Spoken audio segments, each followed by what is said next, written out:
आकाशी चंद्र चांदण्या तोडून मी का आणल्या, मनाचा पाळणा करू बांधून घे जरा झुला, डोळ्यात तूच साजणी सुखाचा स्पर्श तू नावा,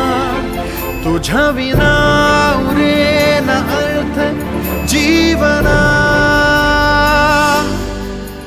उजळे तुझ्या हसूने कणकण,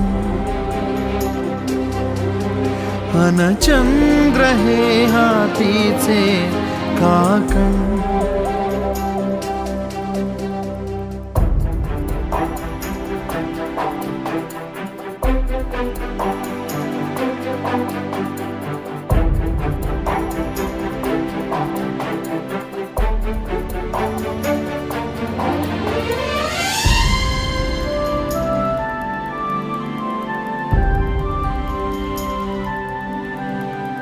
भेटीला